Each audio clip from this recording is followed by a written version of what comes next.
Alors pour revenir en détail sur l'actualité sport du week-end dans la région, on va revenir comme souvent par le foot avec le LOSC tout d'abord. Le LOSC qui remonte sur le podium à la faveur d'un succès, d'un court succès, mais d'un succès quand même, face à Bastia, un but Origi à la 39e, une belle frappe assez réaliste sur un service de Franck Beria qui a marqué son retour après blessure, un retour intéressant, Franck Beria qui a fait un très bon match. Donc c'est une belle opération, malheureusement, et c'est ce qui inquiète beaucoup d'observateurs, l'infirmerie se remplit.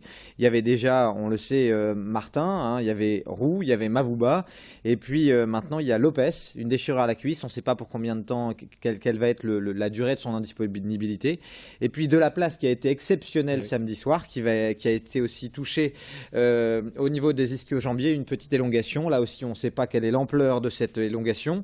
En tout cas voilà, une infirmerie qui se remplit, c'est pas de bon augure parce qu'il y a un calendrier chargé dans les prochaines journées.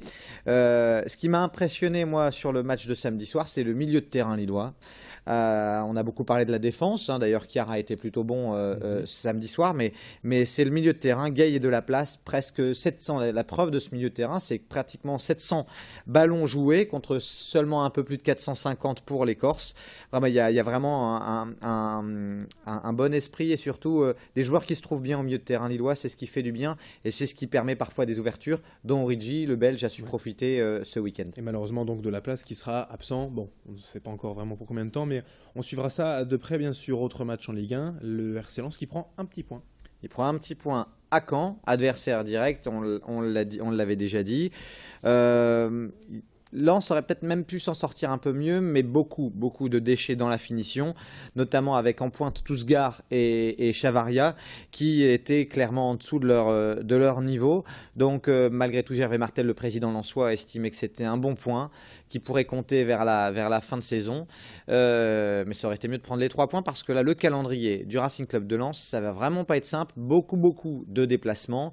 Un match au Stade de France, donc censé être à domicile, mais au Stade de France face à Paris, ce qui sera carrément un match à l'extérieur.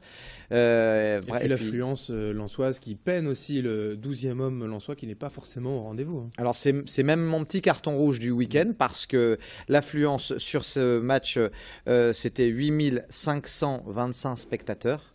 C'est vraiment très peu et pour les matchs, on a fait notre petite enquête pour les prochains matchs à domicile au stade de la Licorne à Amiens.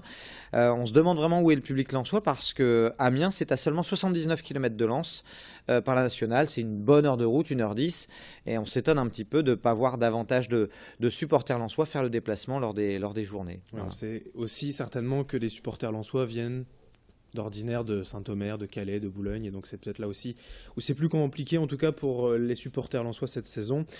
On va enchaîner maintenant avec la Ligue 2 et Valenciennes. Valenciennes qui l'emporte face à l'Orléans, qui prend les 3 points et qui avait déjà pris 3 points aussi lundi dernier face à Clermont. Résultat, 6 points de rencontre, et dans la même semaine, eh bien, Valenciennes n'est plus dernier de Ligue 2. Valenciennes est 15e avec 4 points d'avance sur Arles et Châteauroux et même 5 points sur Clermont. Une bonne bouffée d'oxygène pour Valenciennes, il va falloir confirmer tout ça. Ouais, ça fait du bien. On va parler des amateurs aussi, puisque c'était le 4e tour de la Coupe de France. C'est important le 4e tour, ça permet de gagner les maillots. Exactement. Et lors de ce 4e tour, eh bien, c'est un petit club du Douaisis qui est devenu le nouveau petit poussé, l'Offre Herchin, peu près de Douai, qui a battu Vambrechy 1-0. Et ça a suffi à ce club de 2e division de district pour accéder au 5e tour. Allez mettre un nez dans vos archives, c'est pas arrivé depuis longtemps qu'un club de 2e division de district accède au 5e tour de la Coupe de France. Chapeau à eux. Félicitations effectivement à ce petit club du Douaisis. Allez, on va retourner dans le monde plus professionnel du handball avec l'USDK. C'est dur pour les Dunkerquois en Champions League. Décidément, ça avait été pas joyeux la saison dernière. Et là, ça démarre plutôt mal. Beaucoup de pertes de ballon. Un gardien, Vincent Gérard, qui était assez loin du meilleur niveau qu'on lui connaît, l'international. Et des joueurs qui ont eu parfois du mal à se trouver. Résultat, bien, une défaite assez logique face au club danois.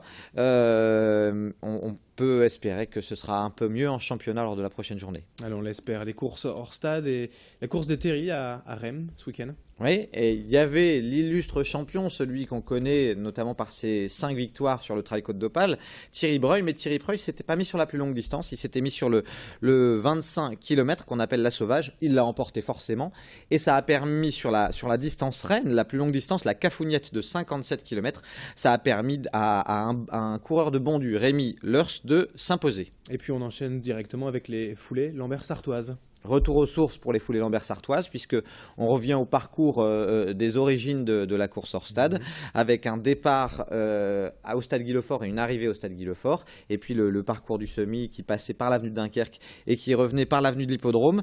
Et c'est James Kibet qui s'est imposé sur le semi en 1h05. Il aurait pu faire bien mieux, malheureusement Kibet était un peu esselé. La preuve, il a terminé avec plus de 5 minutes d'avance sur le deuxième du semi-marathon. Difficile de Et faire un temps tout seul, ouais. en tous les cas, grand sourire de l'organisateur Jacques Delfosse et du député maire de Lambersart, Marc-Philippe Daubresse, puisque le record d'affluence a été battu, largement battu, plus de 1700 participants au total répartis sur le semi, le 10 km, le 5 km et la petite course scolaire qui en a rassemblé qu'une cinquantaine d'élèves de 6e. Merci Guillaume pour toutes ces infos sport. Juste un dernier mot, je crois, pour dire la reprise en pro à ce soir. Ouais, c'est ce soir, c'est historique. Ça démarre par un derby, c'est Boulogne face à Gravelines.